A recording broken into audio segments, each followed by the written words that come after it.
दिल्ली राज्य छोटा है लेकिन देश की राजधानी है। यहाँ के विधानसभा चुनाव महत्वपूर्ण चुनाव हैं और इन चुनावों के अंदर कांग्रेस पार्टी के तमाम नेता कार्यकर्ता पूरी ताकत के साथ सभी विधानसभा क्षेत्रों में अपना काम जिम्मेदारी से निभा रहे हैं।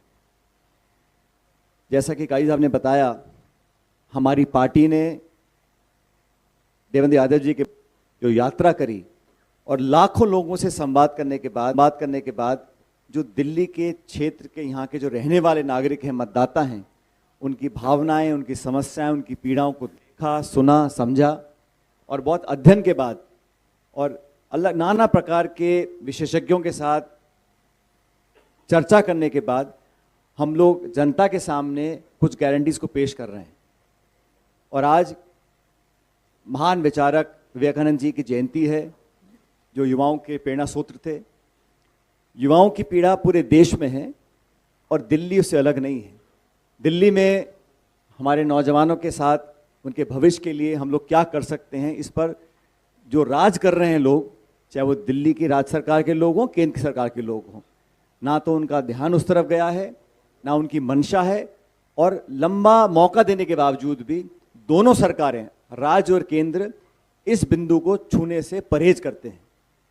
इसलिए हम लोग अपनी पार्टी का पक्ष रखेंगे। लेकिन दिल्ली के अंदर इतिहास गवाह है, जब जब कांग्रेस की सरकार यहाँ पर, जितने भी बड़े बड़े शहर दिल्ली के हैं, चारों मेट्रोज हैं, मुंबई है, कोलकाता है, चेन्नई है और दिल्ली, आप दिल्ली को देखेंगे, यहाँ का जो इंफ्रास्ट्रक्चर रहा, यहाँ की जो मूलभूत सुविधाएं थी उस समय की, जब रखी गई थी, जब विकास हुआ था, पूरे देश में लोग दिल्ली के विकास को अग्रिम मांगते थे।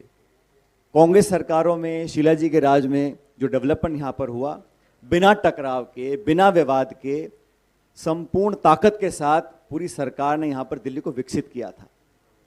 पिछले कुछ सालों में यहाँ का जो वातावरण है वो सिर्फ यहाँ तक सीमित रह गया, किस पे आरोप लगाऊं, किसका बचाव करूं, किस पे कीचड़ उछालूं। केंद्र सरकार, राज्य सरकार, मेरा घर तेरा घर, मेरा वादा तेरा वादा, और अपने आप को स्थापित करने की जो जद्दोजहद दोनों सरकारों की रही, उसमें दिल्ली का ध्यान नहीं रखा गया। खुद के किए गए वादे, जिन लोगों को सत्ता दी, चाहे वो केंद्र की हो चाहे वो दिल्ली की हो, सभी सीटें भाजपा जीतती है। दिल्ली में सरकार आम आदमी पार्टी की है। दोनों सरकारों ने मौका दोनों को मिला, लेकिन जनता दिल्ली की जो है, जहाँ के नागरिक हैं, जो उम्मीद और अपेक्षा रखते थे, वो पूरी नहीं कर पाए हैं। और कांग्रेस एक अपनी ऐतिहासिक जिम्मेदारी समझते हुए, बहुत अध्ययन करने के बाद, हम एक एक जो हमारी गारंटी है, वो हमारी उसमें प्रतिबद्धता है, विश्वसनीयता है, और हमारा जो 130-40 साल का इतिहास है वो से बंधा हुआ है। तो जो जिम्मेदारी से हम लोग वादा करेंगे उसको पूरा करेंगे। जनता इस बात को जानती है।